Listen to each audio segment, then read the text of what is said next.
Over 2 decades ago, a man once said, War never changes. And you know what? Ron Perlman wasn't wrong. War never does change. We are always trying to find the next best way to kill our enemies by any means necessary. And you know what? Part of that is white phosphorus. Now, white phosphorus is a chemical weapon that is still used today, but not in civilian areas. And this is because of the Convention on Certain Conventional Weapons, which was signed into effect by the United Nations in Geneva back in October of 1980. And what it does is it basically puts restrictions on the use of certain conventional weapons which may be deemed excessively injurious or to have indiscriminate effects. The convention covers landmines, booby traps, incendiary weapons, blinding laser weapons, and the clearance of explosive remnants of war. Now, what I'm focusing on here is incendiary. And you might be asking yourself, why is incendiary a big issue? What are you talking about? Well, Call of Duty just brought it back. That's right. Call of Duty brought it back with this particular screen grab that came out the other day saying white phosphorus covered the battlefield with white smoke flare canisters that will disorient the enemy and burn any who wander too close. Yes, the new Call of Duty Modern Warfare is bringing back white phosphorus as a killstreak reward, and apparently it's got some people shook. According to this article here, some gamers think white phosphorus is too heinous for Call of Duty. That's right, white phosphorus as a killstreak reward in a game where you murder people indiscriminately in order to get the most points for your team, depending on which game type you are playing, is bad. Actually, this is what they say. They said Activision revealed today that killstreak rewards are back, and they include the usual buffs, armor, tanks, and an area of effect smokescreen. The latter is apparently white phosphorus. The announcement also mentions that it will harm anyone who gets too close. Purely from a gameplay standpoint, it sounds like a good way to control various parts of the map, and it is sort of realistic that it causes lingering burns, though that's not necessarily a good thing. And when it comes to Call of Duty, this is not real. This is not real. Even going back to that particular restriction put in Geneva by the United Nations back in 1983, which was also signed by the Clinton administration and re-upped by the Obama administration, you can't use it in civilian areas, right? So civilian encounters. And the last I checked, Call of Duty doesn't have civilian locations outside of maybe the airport in the no Russia level. So there's that. But anyway, some people, again, not too happy with the fact that you can use white phosphorus in this particular game. This user here, Intrusive Thought, says in response, 8-year-old girl injured when a white phosphorus shell ripped through her home. When she reached the operating room, white powder covered her skin. The oxygen mask on her face started to melt, and flames appeared when doctors attempted to scrape away the dead tissue. Now, this is horrible. This is horrifying, and this is a reality of war, and one that we should acknowledge exists. But it's a video game. It's a video game.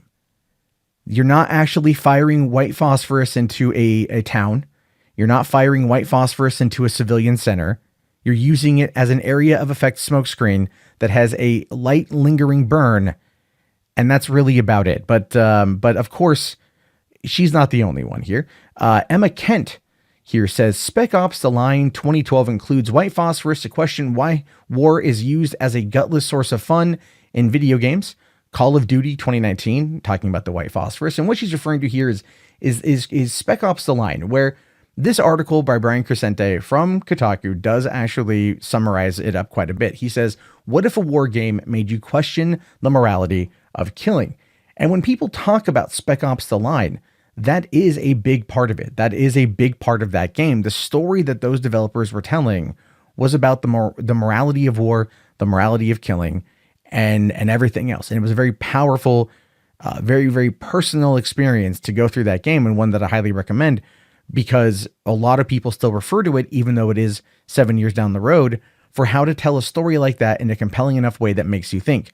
Call of Duty never, ever, ever makes you think. Not one damn bit. It's just go here, point gun, fire trigger, hopefully kill somebody, move on. It's a multiplayer game, and that is literally it. But GameSpot here wrote an article titled, We Saw White Phosphorus in Action in Call of Duty Modern Warfare, and here's what happened. So let's take a quick look at just what they saw when white phosphorus was activated.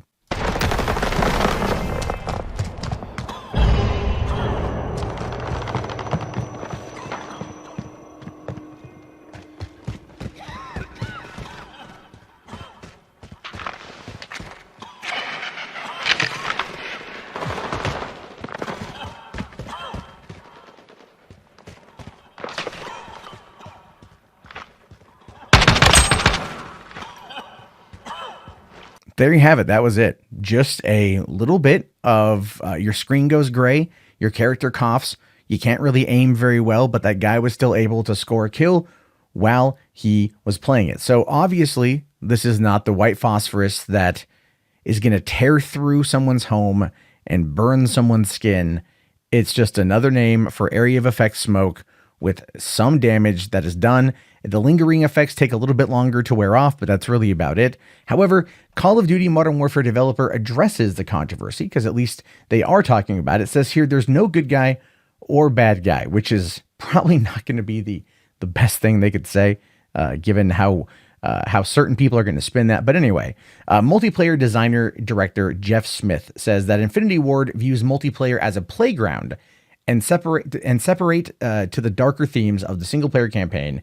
As such, it doesn't make a comment on any real world aspect of war, saying our game is more about two sides, that there is no good guy or bad guy. You can play on either one.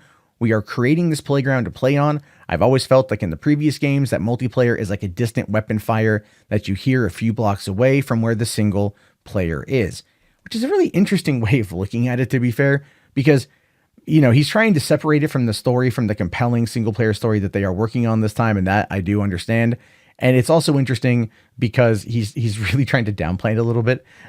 He really is. It's kind of funny. And I don't blame him actually at all. I mean, he says that it's kind of like there's no good guy, there's no bad guy. It's down the road. It's away from what we're doing in the single player. And it doesn't make any any comment on any real world aspect of war. Because if you recall, Modern Warfare 2, 25 kill streak, you get a nuke. Right? I mean, if you can use White Phosphorus in this game, you can use a nuke in another game. People cared more about the no Russian mission than they did about a nuke.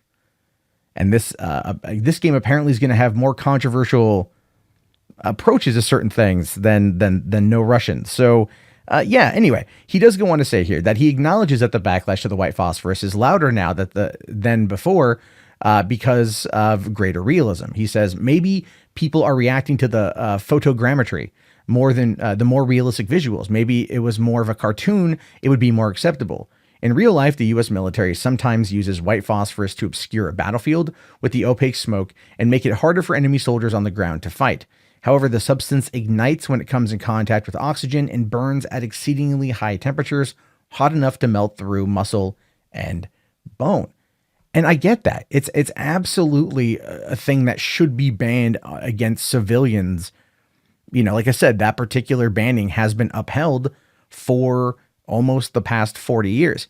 So there's a lot that's gone into white phosphorus that's been talked about in the real world aspect of war that is not going to be used in a game like Call of Duty Modern Warfare. This is not real. This is a game. This is entertainment. This is not what people are trying to claim that it is.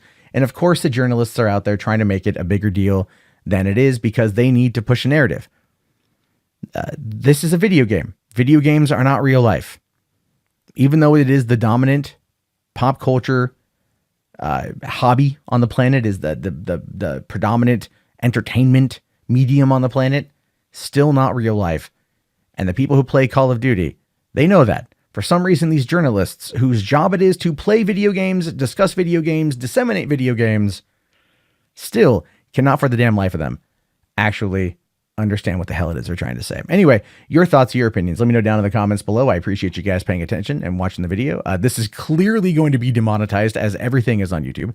If you want to support the channel, literally, there are two things you could do. You can comment below, you can give a thumbs up, and if you want to become like a channel member, that would be fantastic. Help keep these kind of videos coming. If you like this format, let me know, and I'll do more of it. Anyway, I'll talk to you guys later. Have yourself a fantastic day. Thank you again. Love you lots, and peace out.